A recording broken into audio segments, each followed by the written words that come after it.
আমার চোখ দুটি স্থির হয়ে গিয়েছিল। ঘরের কোণে সেই দৃশ্য দেখে আমার নিঃশ্বাস বন্ধ হয়ে এলো।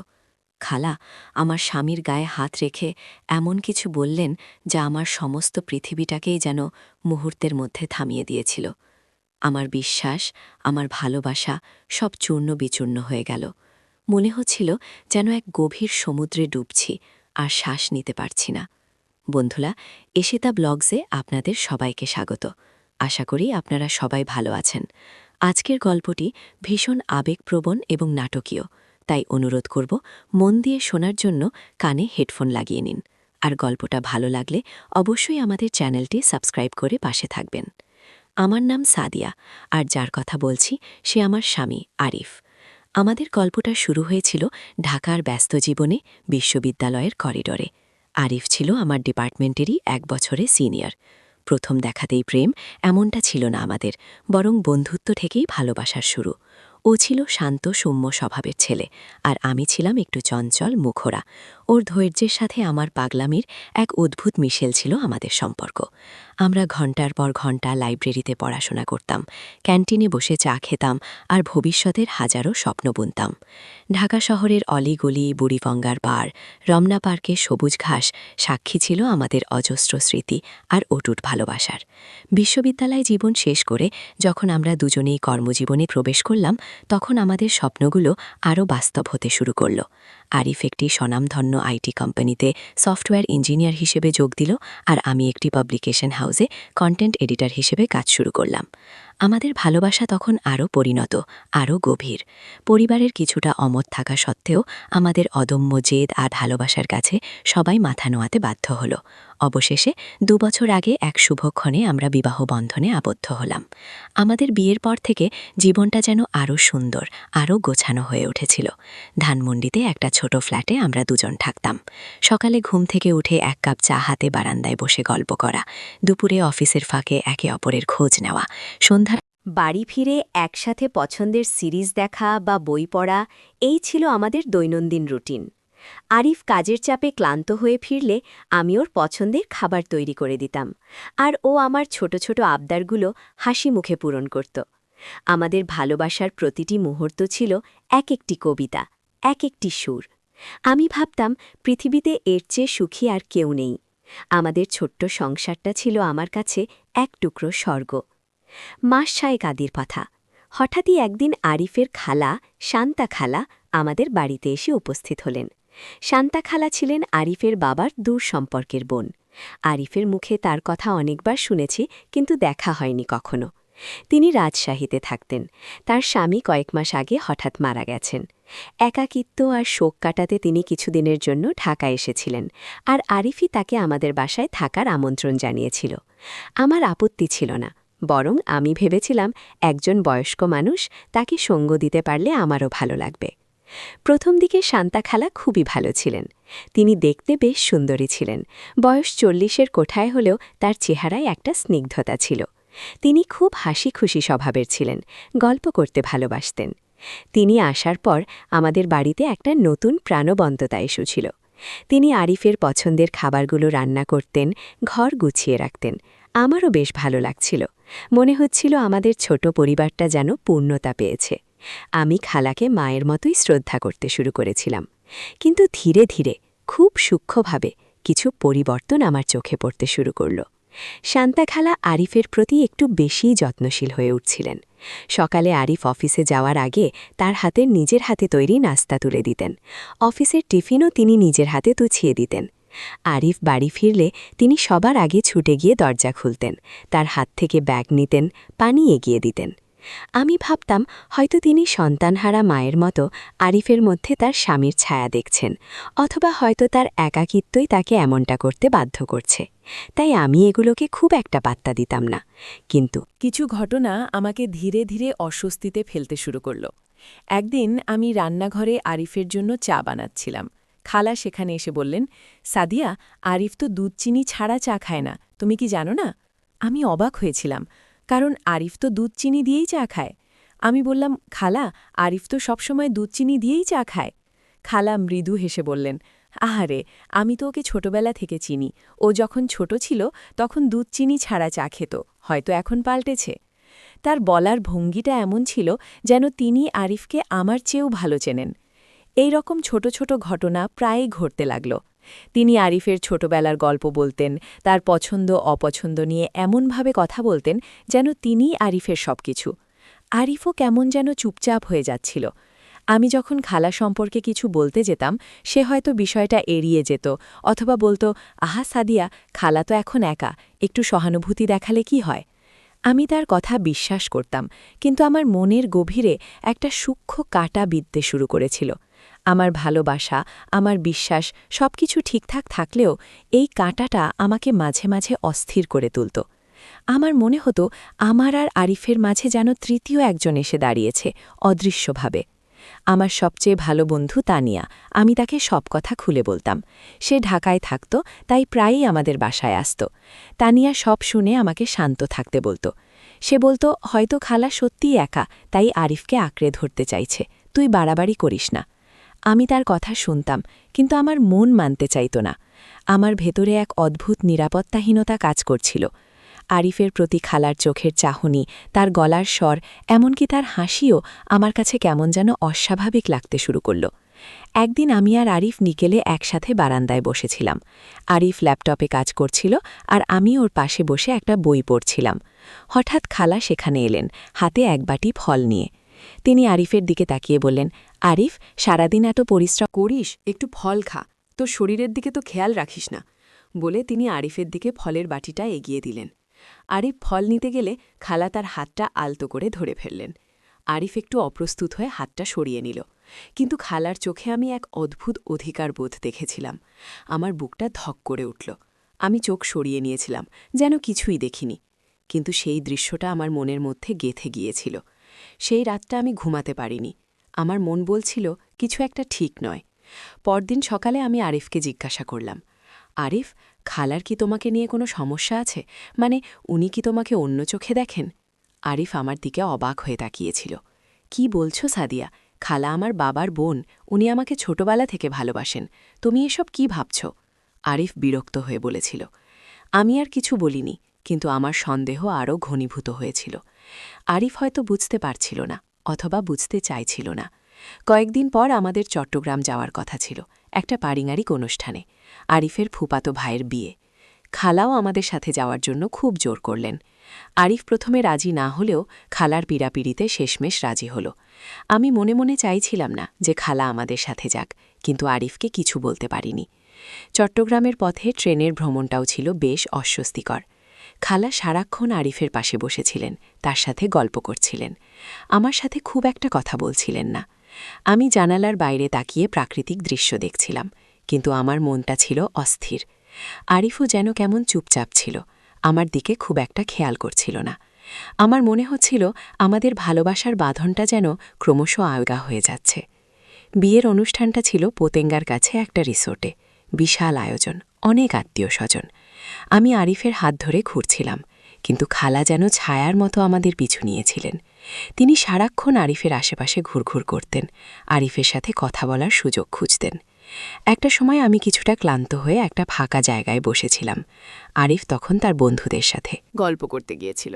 খানিকক্ষণ পর আমি দেখলাম আরিফ রিসর্টের বাগানের এক কোণে দাঁড়িয়ে কারো সাথে কথা বলছে। আমি ভাবলাম হয়তো কোনো আত্মীয়, কিন্তু যখন দেখলাম সেই মানুষটি শান্তা খালা, আমার হৃৎপিণ্ডটা যেন লাফিয়ে উঠল। তারা দুজন বেশ কিছুক্ষণ ধরে কথা বলছিলেন। তাদের ভঙ্গিমা দেখে মনে হচ্ছিল তারা খুব গভীর কোনো বিষয় নিয়ে আলোচনা করছেন। আমার কৌতূহল আমাকে টেনে নিয়ে গেল তাদের দিকে।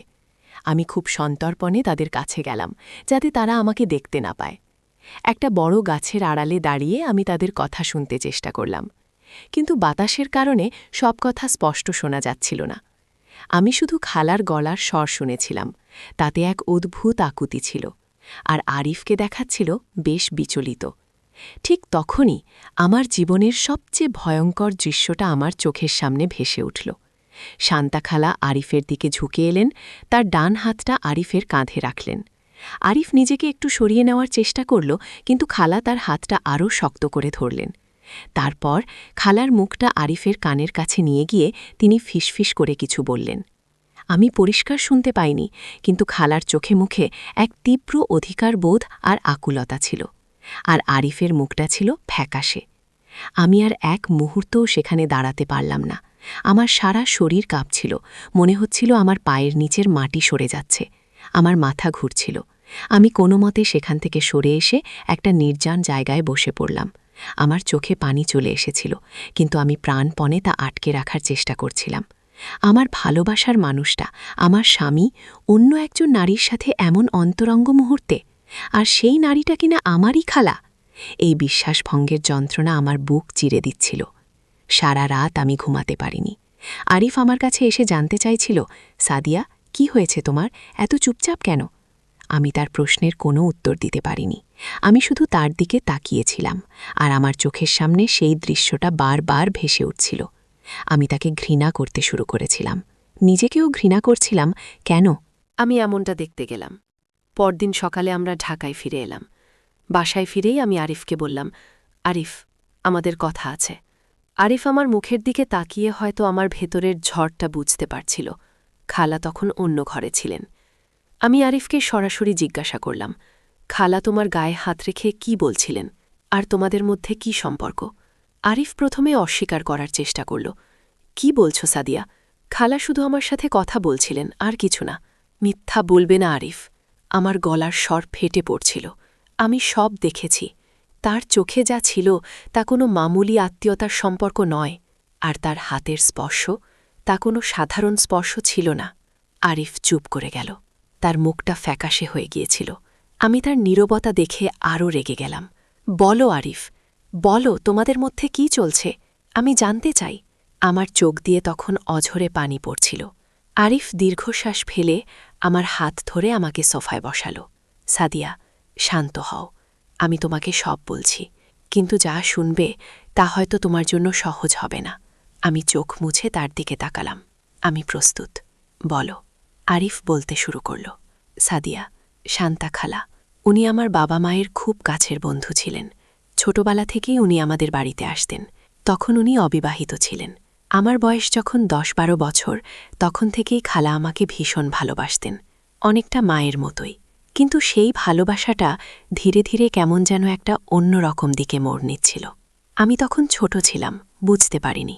কিন্তু যখন একটু বড় হলাম, তখন খেয়াল করলাম উনি আমাকে শুধু স্নেহের চোখে দেখেন না, তার চোখে এক ধরনের অধিকার বোধ ছিল, এক গভীর টান ছিল, যা আমার কাছে অদ্ভুত লাগত। আরিফ এক মুহূর্ত থামল। উনি আমাকে সবসময় বলতেন, আরিফ, এই জীবনে তোমাকে ছাড়া আমি আর কাউকে আপন ভাবিনি। তুমি শুধু আমার, সব সময় আমার ছিলে। আমি তখন ছোট ছিলাম, আর উনি আমার বাবার বন্ধুর মেয়ে হওয়ায় তাকে খালা বলেই ডাকতাম। তার এই কথাগুলো আমার কাছে তখন শুধু স্নেহ মনে হতো। কিন্তু যখন উনি বড় হলেন, উনি আমাকে বিয়ের প্রস্তাবও দিয়েছিলেন, কিন্তু আমি রাজি হইনি, কারণ আমি তাকে শুধু খালার চোখেই দেখতাম, আর বয়সেরও একটা পার্থক্য ছিল। পরে তার বিয়ে হয়ে যায়, আর উনি রাজশাহীতে চলে যান। আমি ভেবেছিলাম সব শেষ হয়ে গেছে। আরিফের কথাগুলো শুনে আমি স্তম্ভিত হয়ে গিয়েছিলাম। আমার সারা শরীর হিম হয়ে আসছিল। কিন্তু এখন উনি কেন আবার এমন করছেন? আর তুমি কেন আমাকে কিছু বলনি?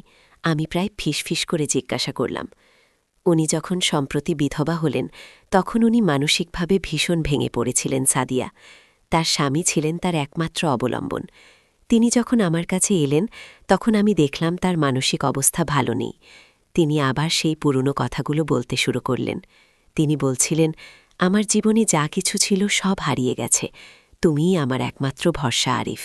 আমি তাকে বোঝানোর চেষ্টা করেছি যে আমি এখন বিবাহিত, আমার একটা সংসার আছে, কিন্তু উনি শুনতে চান না। তার কাছে মনে হয় আমি তার একমাত্র আশ্রয়। আরিফ আমার হাতটা আরও শক্ত করে ধরল। চট্টগ্রামে উনি আমাকে বলছিলেন, আরিফ, তোমার এই কষ্ট দেখলে আমার বুক ফেটে যায়। কেন তুমি আমার কথা শোনোনি? তাহলে হয়তো আজ আমার এই অবস্থা হতো না। তিনি নিজেকে দোষারোপ করছিলেন। আমি তাকে শান্ত করার চেষ্টা করছিলাম, আর তখনই তুমি এসেছ। আমি জানি তুমি আমাকে ভুল বুঝেছ, কিন্তু বিশ্বাস করো সাদিয়া, আমার জীবনে তুমি ছাড়া আর কেউ নেই। আমি শুধু তোমাকে ভালোবাসি। আমি খালাকে সত্যিটা জানাতে গিয়েছিলাম, কিন্তু তার মানসিক অবস্থা দেখে আমি সাহস পাইনি। আমি ভেবেছিলাম হয়তো ধীরে ধীরে তিনি স্বাভাবিক হয়ে যাবেন। আমি তোমাকে কষ্ট দিতে চাইনি, তাই কিছু বলিনি। আরিফের চোখ ছলছল করছিল। তার কথাগুলো শুনে আমার রাগ কিছুটা কমে গিয়েছিল, কিন্তু ব্যথাটা তখনও তীব্র ছিল। আমি জানতাম না তার জীবনে এমন একটা জটিল অতীত আছে। আমি তাকে জড়িয়ে ধরলাম, আমারও কান্না পাচ্ছিল। কিন্তু আরিফ, তুমি আমাকে বলতে পারতে, আমি তোমার স্ত্রী। আমি সবটা জানলে হয়তো আমরা একসাথে এই সমস্যার সমাধান করতে পারতাম। আমি জানি সাদিয়া, আমি ভুল করেছি, আমি তোমাকে কষ্ট দিয়েছি, আমাকে ক্ষমা করে দাও। আরিফ আমার কপালে চুমু খেয়ে বলল। পরের কয়েকটা দিন আমাদের জন্য খুব কঠিন ছিল। আমি খালার দিকে তাকাতে পারছিলাম না, আর খালাও কেমন যেন অস্বাভাবিক আচরণ করছিলেন। তিনি আমাকে এড়িয়ে চলতেন, আর আরিফের দিকে গভীর দৃষ্টিতে তাকিয়ে থাকতেন। আমরা দুজনেই বুঝতে পারছিলাম এভাবে আর চলতে পারে না। একদিন আরিফ শান্তা খালার সাথে একা কথা বলল। আমি শুনতে পাইনি তাদের কি কথা হয়েছিল, কিন্তু কিছুক্ষণ পর খালা কাঁদতে কাঁদতে তার ঘরে চলে গেলেন। পরে আরিফ আমাকে এসে বলল, আমি খালাকে সবটা বলেছি, তাকে বোঝানোর চেষ্টা করেছি যে তার জন্য আমার মনে শুধু স্নেহ আর শ্রদ্ধা ছাড়া আর কিছুই নেই, আর আমার জীবনে তুমিই সব। আমি তাকে বলেছি তার এখন একজন মানসিক চিকিৎসকের সাহায্য নেওয়া দরকার। শান্তা খালা পরের দিনই রাজশাহীতে তার অন্য আত্মীয়দের বাড়িতে ফিরে গেলেন। তিনি যাওয়ার আগে আমাকে জড়িয়ে ধরেছিলেন। তার চোখে ছিল এক অদ্ভুত বিষণ্ণতা। আমি তার জন্য কিছুটা মায়া অনুভব করেছিলাম, কিন্তু আমার ভেতরের ক্ষতটা এখনও টাটকা ছিল। সেই ঘটনার পর আমাদের সম্পর্ক আরও বেশি শক্তিশালী হয়ে উঠেছিল। আমরা একে অপরের প্রতি আরও বেশি সহানুভূতিশীল হয়ে উঠেছিলাম। আরিফ আমাকে সবটা খুলে না বলার জন্য অনুতপ্ত ছিল, আর আমি বুঝতে পেরেছিলাম পরিস্থিতি কতটা জটিল ছিল তার জন্য। আমাদের ভালোবাসা এই কঠিন পরীক্ষার মধ্যে দিয়ে আরও বেশি খাঁটি হয়ে উঠেছিল। আমরা প্রতিজ্ঞা করেছিলাম ভবিষ্যতে আর কোনো গোপনীয়তা আমাদের মাঝে থাকবে না। আজও যখন আমি সেই দিনের কথা ভাবি, আমার বুকটা কেঁপে ওঠে। কিন্তু আমি জানি আরিফের ভালোবাসা আমার জন্য অটুট, আর এই ভালোবাসাই আমাকে সব ঝড় মোকাবিলা করার শক্তি যোগায়। জীবন হয়তো সবসময় সরল রেখায় চলে না, কিন্তু প্রকৃত ভালোবাসা সব জটিলতাকে জয় করতে পারে। বন্ধুরা, গল্পটা আপনাদের কেমন লাগল? আপনাদের মতামত জানাতে ভুলবেন না কমেন্ট বক্সে। আপনাদের লাইক, কমেন্ট আর সাবস্ক্রিপশন আমাদের জন্য অনেক গুরুত্বপূর্ণ। ঈশিতা ব্লগসের সাথে থাকার জন্য অসংখ্য ধন্যবাদ। খুব শীঘ্রই দেখা হবে নতুন কোনো গল্প নিয়ে। ততদিন পর্যন্ত ভালো থাকুন, সুস্থ থাকুন।